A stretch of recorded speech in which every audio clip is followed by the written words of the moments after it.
This week, there were two relevant stories that really caught my attention, and they were both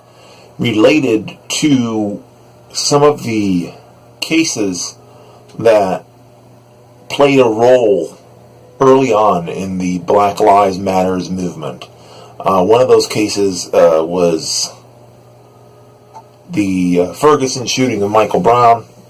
and the other was the shooting of Tamir Rice. This week, it was uncovered that Michael Brown, at least according to new surveillance footage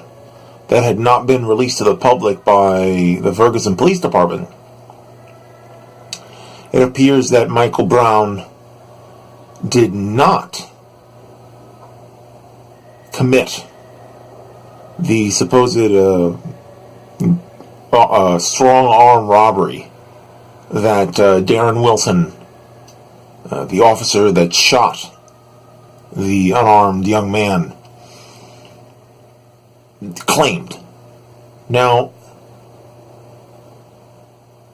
what perplexes me about all of these situations in the era of Black Lives Matter and the kind of the idea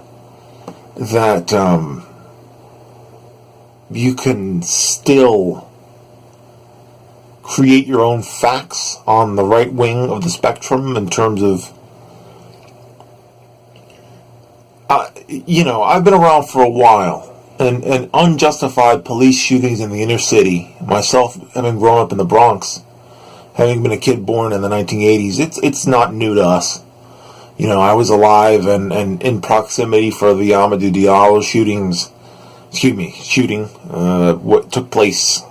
right near my friend's house when I was growing up. And Amadou Diallo was a African immigrant in the Bronx section of New York City,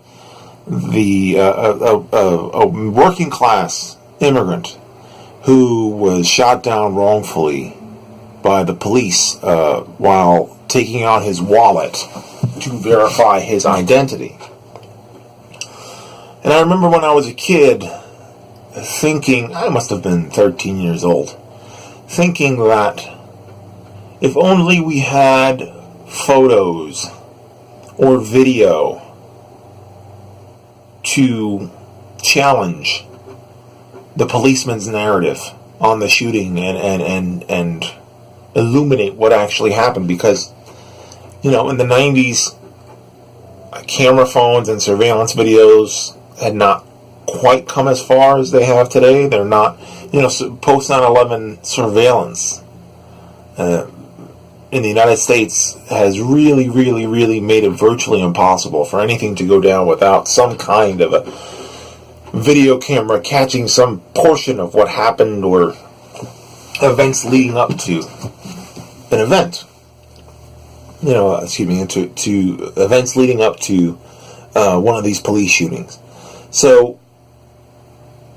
one of the strongest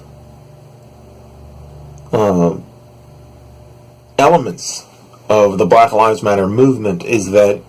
a lot of the shootings that have animated the movement have been caught on tape. Tamir Rice's shooting was caught on a building surveillance camera, on a dash cam. And Philando Castile's murder was streamed in full through Periscope to Facebook. And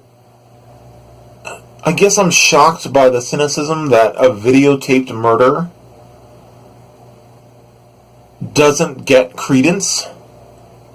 That people can still vilify the Black Lives Matter movement, even when there's video evidence like this of Michael Brown not having been, even if Michael Brown had been involved in a robbery the day that he was accosted and executed by Officer Darren Wilson, Darren Wilson would still be wrong.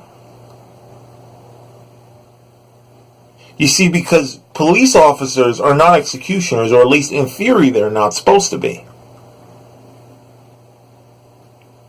in civil court documents that came out around the same time and are being addressed in the same documentary that exposed the footage of Michael Brown at the convenience store, we also have in front of us a few admissions by Darren Wilson about having been disciplined in the past for excessive force, for having been disciplined for use of a racial slur. This guy had a history, and yet because of the way that Black Americans are presented by the media, the actual story, the actual background that we needed to examine to find out what happened the day that Mike Brown was killed was swept under the rug until, it's been over 2 years since the Michael Brown shooting in Ferguson. And now we have this new footage that confirms what the people on the street and the people in the movement were talking about all along. And I can't believe that counter-narrative and propaganda, conservative propaganda about Mike Brown triumphed with all the evidence, all the testimony, and now all the videotape and all these admissions by Wilson that one of the other admissions within the civil court documents was that Mike Brown had not reached for Darren Wilson's gun. The threat that Michael Brown posed to Darren Wilson supposedly was about his body. His black body was a threat to Darren Wilson. His physicality was a threat to Darren Wilson. And even though Mike Brown was running away when he got shot, or started getting shot because there were multiple gunshot wounds, somehow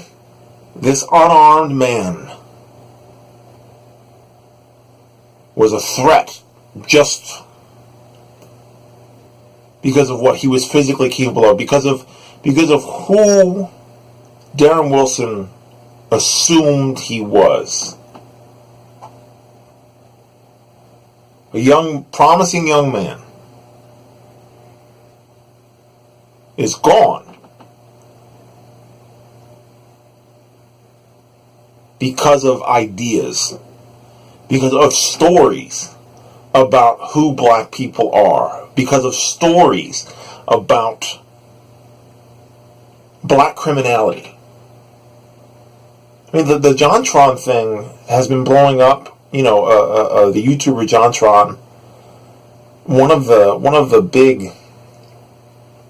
talking points that he's being criticized for, and on some levels being embraced by others, is the fact that he said something dumbfounding about black criminality being so intrinsic that even wealthy black people supposedly commit more crime than poor white people. All of this stuff that's a reaction to the Black Lives Matter movement, with all the moment by moment videotape of Eric Garner's murder, all the moment by moment videotape of Philando Castile's murder, the videotape, the dash cam showing the police officer killing 12-year-old Tamir Rice in less than 30 seconds while he was holding a toy gun.